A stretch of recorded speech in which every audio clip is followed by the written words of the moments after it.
Hello everyone, आज हमने आपके लिए विंटर सीज़न के लिए यानी सर्दी सीज़न के लिए एक आइडियल पकोड़े रेसिपी शेयर करने वाली हूँ। और इस रेसिपी के आप चाहे तो चाय के साथ हो, कॉफ़ी के साथ हो, इवनिंग टाइम पे स्नैक्स हिसाब से ट्राई करके देख सकते हैं।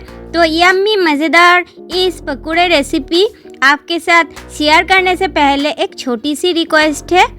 अगर मेरे रेसिपी आपको पूरी वीडियो देखने के बाद पसंद आएगा तो प्लीज़ मेरे चैनल को सब्सक्राइब कीजिए और वीडियो पे एक लाइक कर दीजिए, ताकि अगले दिन पर भी नया नया रेसिपी आपके साथ शेयर करने के लिए मोटिवेटेड हो पाऊंगी। तो चलिए आप सर्दी सीज़न के लिए यम्मी मज़ेदार गोभी पकोड़े रेसिपी शुरू करती हूँ।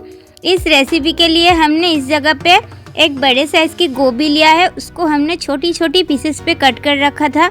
उसके साथ साथ तीखापन के लिए 6-7 ग्रीन चिली को चॉप करके रखा था और 2 बड़े साइज़ के प्याज को चॉप करके रखा था और ढेर सारा ताज़ा हरा धनिया को भी चॉप करके रखा था। अब हमने गैस ओवन को ऑन करके एक बड़े साइज़ के बर्तन को चढ़ा दिया है। उसमें हमने ज़रूरत अनुसार पानी इस्तेमाल कर रही हूँ, देख लीजिए, क्योंकि पानी को थोड़ा सा गर्म करके हमने गोभी को थोड़ा सा उबल कर लेंगे। इसमें किया होगा रेसिपी बहुत ही बढ़िया बनेगी। तो देख लीजिए, पानी पे हमने एक एक करके उस कट करके रखा गोभी को दिया है। उसको हमने पानी के साथ अच्छी तरह से मिला भी दिया है। उसमें हमने हाफ टेबल स्पून के करीब नमक भी इस्तेमाल किया है। नमक को इस्तेमाल करके हमने इसको 5 से 6 मिनट तक हाई फ्लेम पर उबल कर लेंगे। देख लीजिए, 5 से 6 मिनट ओवर होने के बाद हमने गैस फ्लेम को बंद कर दिया है। गैस फ्लेम को बंद करने के बाद हमने इसको अच्छी तरह से पानी से छान कर एक थाली के ऊपर डाल देंगे। और इसको डाल देने के बाद इस रेसिपी के लिए पकोड़े के लिए जो मेन बेस उसको तैयार करना होगा। तो देख लीजिए, उबले हुए गोभी को हमने एक एक करके उस थाली के ऊपर डाल रही हूँ। और इसको डाल देने के बाद हमने एक मिक्सी बोल लिया है, उस बोल पे हमने उबले हुए गोभी को दे रही हूँ। और इस फूल गोभी को देने के बाद एक एक करके उस कट करके रखा सब चीज़ों को दे रही हूँ। देख लीजिए, पहले चॉप्ड हुए हरी मिर्च, उसके साथ साथ चॉप्ड करके रखा प्याज के साथ साथ हमने इसमें जो धनिया पत्ता को चॉप्ड करके रखा था उसको भी दे रही हूँ। और धनिया पत्ता को ढेर सारिया डालने में पकोड़े रेसिपी बहुत ही स्वादिष्ट बनती है। और फिर हमने इसमें 150 ग्राम की करीब चना वाला बेसन इस्तेमाल कर रही हूँ। और बेसन देने के साथ साथ हमने इसमें राइस फ्लावर भी इस्तेमाल कर रही हूँ, यानी चावल की आटा को इस्तेमाल कर रही हूँ। और इस जगह पे हमने 100 ग्राम की करीब चावल की आटा लिया है, उसको हमने थोड़ा थोड़ा करके मिक्स करते रहेंगे और इस मिक्सचर को रेडी करते रहेंगे। फिर हमने इसमें स्वाद अनुसार 1 टेबल स्पून की करीब नमक, कलर के लिए हल्दी पाउडर 1 टेबल स्पून की करीब, धनिया पाउडर 1.5 टेबल स्पून की करीब इस्तेमाल किया है। और कलर के लिए Kashmiri red chilli powder 1/2 tablespoon की करीब इस्तेमाल किया है। चाट मसाला 2 टेबल स्पून भर के इस्तेमाल किया है। पकोड़े को ज़्यादातर क्रिस्पी तैयार करने के लिए हमने इसमें 1/4 टेबल स्पून की करीब बेकिंग सोडा इस्तेमाल किया है।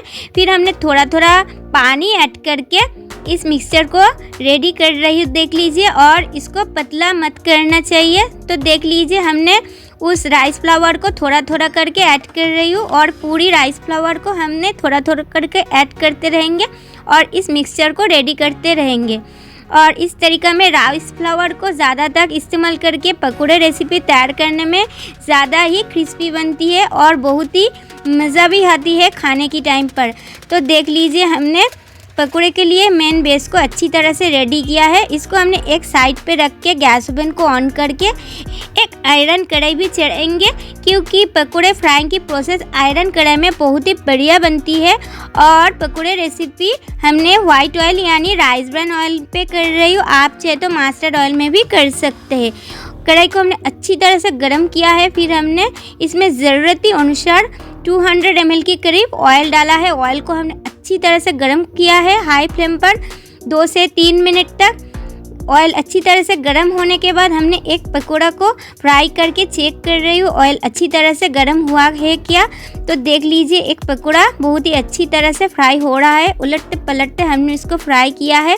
इसको हमने हटाकर एक थाली के ऊपर डाल देंगे और इस तरीक़ा में हमने एक एक करके सब पकोड़ा को फ्राई कर लेंगे। तो देख लीजिए, कढ़ाई में फिर हमने एक एक करके सब पकोड़ा को दे रही हूँ और इस तरीक़ा में हमने 2-3 बैच वाइज पे सब पकोड़ा को एक एक करके फ्राई कर लेंगे।